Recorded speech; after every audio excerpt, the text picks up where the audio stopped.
Welcome back नाजरीन। पंजाब के अंदर पॉलिटिशियंस का एक बहुत बड़ा ब्लॉक है जिनको अभी तक नहीं मालूम कि उन्होंने पाकिस्तान पीपल्स पार्टी के अंदर शमूलियत इख्तियार करनी है या कि एक अलग पार्टी बनानी है। ये भी बात की जा रही है कि क्या पंजाब के अंदर एक नई बाप पार्टी जो है वो उभर के सामने आ सकती है कि नहीं। ये जो हैवी वेट्स हैं इनमें से जो एक हैं जो बड़ा नाम है वो है साबिक गवर्नर चौधरी सरवर साहब। इस वक्त हमारे साथ मौजूद हैं। 2 दफ़ा गवर्नर रह चुके हैं पंजाब के और हाल ही में अप्रैल में उनको पाकिस्तान तहरीक इंसाफ की हुकूमत ने बरतरफ किया था। बहुत बहुत शुक्रिया गवर्नर साहब, आपने हमें ज्वाइन किया। मेरा सवाल आपसे ये है कि आप ये जो मौजूदा असम्बली है उसको बड़ी अच्छी तरीके से जानते हैं, जो MPAs हैं उनको भी बड़ी अच्छी तरीके से जानते हैं। आपकी अपनी असेसमेंट क्या है कि कितने ऐसे MPAs हैं जो परवेज़ इलाही साहब को वोट देने पर आमादा हो जाएंगे PTI के? देखें, असल बात तो ये है कि अचानक ये फैसला कर दिया गया कि हम जी अब पंजाब की असम्बलियाँ जो हैं वो तहलील कर देंगे और KPK की असम्बलियाँ तहलील कर देंगे। तो मेरी समझ में नहीं आता कि पता है PTI को कि अगर हम अनाउंस कर देंगे कि हम फलां असम्बली को डिज़ाल्व करने जा रहे हैं तो फिर जो पंजाब की जो अपोजिशन है वो जाहिर है वोट ऑफ नो कॉन्फिडेंस भी लाएगी, गवर्नर जो है एतमाद का वोट के लिए भी पूछ सकता है। और फिर ख़ासकर जब जो हैं पंजाब के जो PTI के मिनिस्टर्स हैं, चीफ मिनिस्टर साहब हैं, वो कोई भी जो है वो असम्बलियाँ जो हैं डिज़ाल्व करने के, तहलील करने के हक़ में नहीं है। तो जाहिर है कि जब एक पेज पे लोग नहीं होते, एक पार्टी में एक सोच नहीं होती, तो उससे पार्टियों की मुश्किलात जो हैं वो कम नहीं होती, वो बढ़ जाती हैं। तो इसलिए अब जो मसला है कि देखें, ये कॉमन सेंस है कि आपको एक तो बड़े मैं दुख और तकलीफ़ के साथ कहता हूँ कि अब पार्टियों में सेंट कोई भी नहीं रहा है। अगर कोई ये कहे कि फ़लाँ पार्टी जी MPAs की खरीदो फरोख्त कर रही है या MNO की मंडी लगी हुई है, तो ख़रीदार हर पार्टी में मौजूद हैं और जो बोली जो है सारे में भी लगाते हैं। PTI में भी जी बिल्कुल। कोई मैं अर्ज़ करूं जी, मैं आपको बिल्कुल यकीन के साथ कहता हूं कि इस मामले में आप किसी को भी नहीं कह सकते कि वो जो है, देखें PTI और जो है मुस्लिम लीग काफ की एक कोलेशन है, तो मुझे कोई आके कह दे आके कि क्या वो जो काम पीपल्स पार्टी वाले कर रहे हैं या नून वाले कर रहे हैं वो जो है पंजाब की जो हुकूमत है वो नहीं कर रही। तो इन हालात में सूरत हाल नहीं, ये मगर है जब आप जो कहते हैं, ये आपने बहुत बड़ी स्टेटमेंट दी है चौधरी सरवर साहब, जब आपने आपने बहुत बड़ी स्टेटमेंट दी है, यहाँ पे रुक जाइए। जब आपने कहा कि पंजाब की हुकूमत नहीं कर रही, तो उसका आपका इशारा किस तरफ है? आप समझते हैं कि पाकिस्तान मुस्लिम लीग काफ जो है इस वक्त पंजाब हुकूमत में वो जो है वोट्स खरीदने के लिए तैयार है? कि आपके पास कोई इन्फॉर्मेशन है? मैं जी मेरे पास इंफॉर्मेशन नहीं है, मेरे के पास पूरी इंफॉर्मेशन है कि बदकिस्मती से पिछले दफ़ा भी जब वोट ऑफ कॉन्फिडेंस का और जो चीज़ों का जो मसले हुए थे उनमें भी ऐसी ऑफर्स जो हैं वो लोगों के पास मौजूद थी। लेकिन मैं पर्सनैलिटीज में जाना नहीं चाहता, लेकिन मैं ये बिल्कुल यकीन के साथ ये बात कह सकता हूँ। थोड़ा सा वजाहत करें ना जी, किसकी तरफ से ये आई थी और किसको आई थी? मैं इसमें मैं सिर्फ एक बात ये जो कर रहा हूँ वो ये है कि बदकिस्मती से ये बोलियां लगाने वाला काम जो है इस मुल्क की सियासत में हर तरफ से आ गया है, जो कि इस मुल्क की बदकिस्मती है। कत्ता कलामी माफ, आप एक गवर्नर रह चुके हैं, आपने एक बहुत बड़ी स्टेटमेंट दे दी कि वोट ऑफ कॉन्फिडेंस जब पिछली दफ़ा हुआ उसके अंदर भी जो है बोलियां लगी और पंजाब हुकूमत PTI और PMLQ की तरफ से जो है पेशकश की गई वोट ख़रीदने की। तो जब आप बहुत ही अहम ओहदे के ऊपर बैठ चुके हैं, बैठे हुए थे, आपके पास बड़ी अहम इंफॉर्मेशन भी होती है, तो जाहिर है लोग आपसे पूछेंगे कि किसकी तरफ से पेशकश की गई, किसको की गई। ये तो आप हमें कुछ तो बताएं। अगर अगर अगर अगर आप मुझे जानती हैं तो मैं कभी भी एक चीज़ जो है मैं स्टेटमेंट जो है ये तो देने के लिए तैयार हूँ and I stand on it कि बदकिस्मती से सारी पार्टियां जो हैं वो MNA MPs को फेवर दूसरी चीज़ें ऑफ़र करती हैं। इससे आगे मैं नहीं जाऊंगा। आप मुझे 10 बजे भी सवाल करेंगी तो ये काम अदालतों का है। अच्छा चले, किसी को करप्ट कहना, किसी को साबित करना, तो मैं किसी को पर्सन नहीं करता। आप 10 दफ़ा भी सवाल करेंगी तो मैं, लेकिन ये जो बात मैं कह रहा हूँ ये सबके इल्म में है। कोई ऐसी बात नहीं है कि मैंने यह कह दी है जो किसी नोटिस में नहीं है। जो आप बड़ी क्लोजली काम कर चुके हैं परवेज़ इलाही साहब के साथ, आप इस मामले को कैसे देखते हैं? आपको लगता है कि इमरान खान साहब के कहने के ऊपर परवेज़ इलाही साहब जो हैं असेंबलियां तहलील कर देंगे?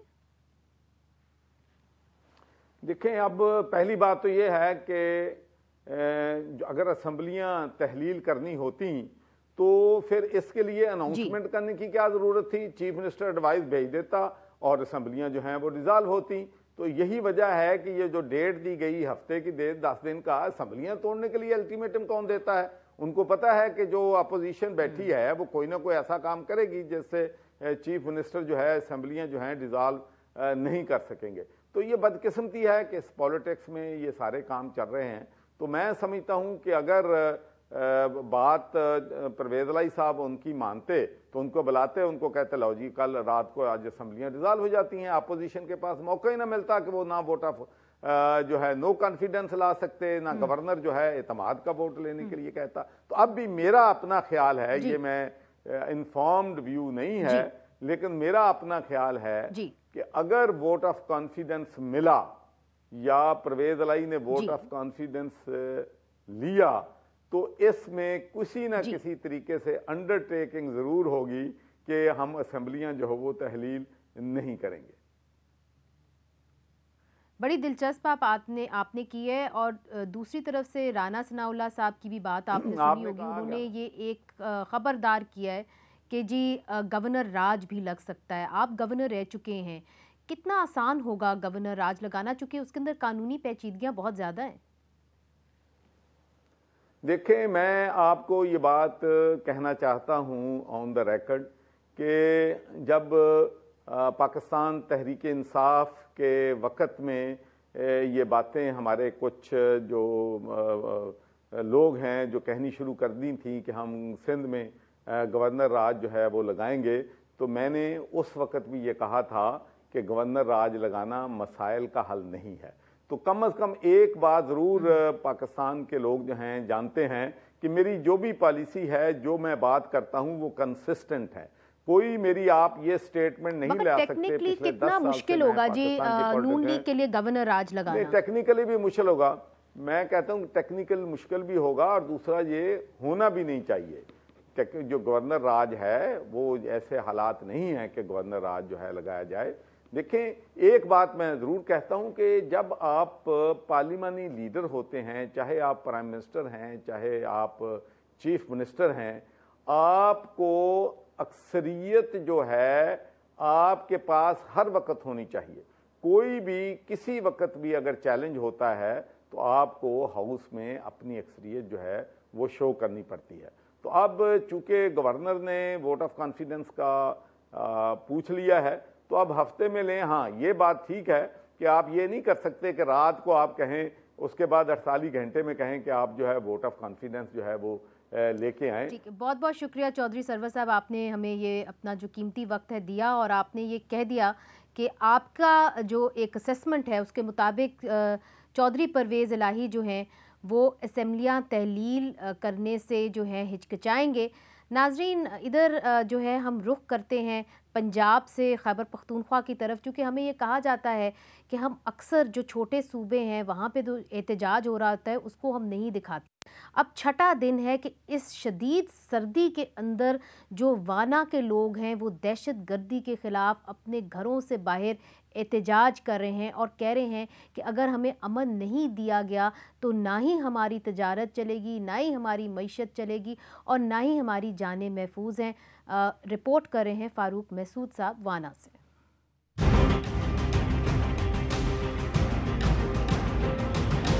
जनूबी वज़ीरिस्तान वाना में वज़ीरिस्तान अमन उलसी पासून यानी वज़ीरिस्तान अमन अवामी तहरीक के तहत होने वाला बदअमनी के खिलाफ एहतजाजी धरना आज छठे रोज भी जारी है। तिजारती मरकज रुस्तम बाजार में भी जुज़वी तौर पर दुकानें एहतजाजन बंद हैं। मुजाहिरीन ने हुकूमत के सामने 10 मुतालबात रखे हैं, जिनमें अंगूर अड्डा के मकाम पर पाक अफगान सरहद पर तिजारती रुकावटें खत्म करने, हुकूमती रेट की बहाली, पुलिस को बाइख्तियार करना और बाजारों में पुलिस चौकियां कायम करना शामिल है। बॉर्डर का मसला है कि इसमें ट्रेड बिल्कुल ख़त्म हो गई। अब 2 साल के पहले तकरीबन ट्रेड 500 गाड़ी था ट्रेड हमारा दिल्ली की बुनियाद पे। अभी बिल्कुल 15-20 गाड़ी हो गया, ज़ीरो हो गया बिल्कुल। हमारी पुलिस को मजबूत बनाए। हम हुकूमत से चाहते हैं कि हमारे बॉर्डर को पर जो ट्रेड हो रही है इन ट्रेडरों का तहफ़्फ़ुज़ किया जाए। मुजाहिरीन का कहना है कि हुकूमत से मुज़ाकरात कर रहे हैं, लेकिन हुकूमत की जानिब से कोई मस्बत जवाब नहीं मिल रहा। 3 नशिस्त हम उसके साथ हुए तो उसने ये कह दिया है कि हमने उधर जो अस्करी क़ियादत है उसके साथ ने हमने ये फैसला किया है कि आपके जो मुतालबात है ये आईनी है। बाहर वाला लोग जो आएगा मुस्किन लोग इधर तिजारत नहीं कर सकते, भागते हैं, बोलते हैं इधर अमन नहीं है। मुजाहिरीन के मुतालबात और मुज़ाकरात के हवाले से डिप्टी कमिश्नर लोअर जनूबी वज़ीरिस्तान मोहम्मद नासिर खान का कहना है कि दहशतगर्दों के खिलाफ सिक्योरिटी इदारों की कारकर्दगी बहुत अहम रही है। इंतजामिया सिक्योरिटी इदारों के साथ मिलकर अमन बरकरार रखने में मसरूफ़ है। तो यहाँ जो आर्मी है, जो HC है, हम लोग है, सब लोग जो है ना वो इस पे मुतफ़िक़ है कि यहाँ अमन होनी चाहिए। वाना में अमन की बहाली बारे एहतजाजी मुजाहरे की वजह से वाना रुस्तम बाजार की जानिब जाने वाले तमाम रास्ते बंद हैं, जबकि मुख्तलिफ दफातर को जाने वाले रास्तों को भी बंद कर दिया गया है। धरने में मकामी सियासी इत्तेहाद जिनमें PTI, ANP, Jamaat Islami, JUI, NDM, PTM, Pashtunkhwa map और पीपल्स पार्टी के कारकुनों के अलावा मकामी लीडर्स, कबायली अमायदीन शरीक हैं। प्रोग्राम स्पॉटलाइट के लिए फारूक महसूद, आज न्यूज़, वाना। तो नाजरीन, आपने देखा कि कैसे जितनी भी जमातें हैं, चाहे वो PTI हो, पाकिस्तान पीपल्स पार्टी हो, पाकिस्तान मुस्लिम लीग नून हो, वो वाना के अंदर इकट्ठे होकर एहतजाज कर रही हैं और अपने लोगों के तहफ़्फ़ुज़ के लिए, उनकी जान और माल के तहफ़्फ़ुज़ के लिए एहतजाज कर रही हैं। तो जो फेडरल गवर्नमेंट है और सूबाई हुकूमत है, उनको उनकी बात सुननी चाहिए। अगर ये एहतजाज शायद लाहौर में होता, इस्लामाबाद या कराची में होता, तो ज़रूर कोई ना कोई वफ़द अब तक चला जा चुका होता। तो हम उम्मीद करते हैं कि छोटे सूबों की भी आवाज़ सुनी जाएगी। आज के लिए मुनीज़ जहांगीर को इजाज़त दीजिए। खुदा हाफ़िज़।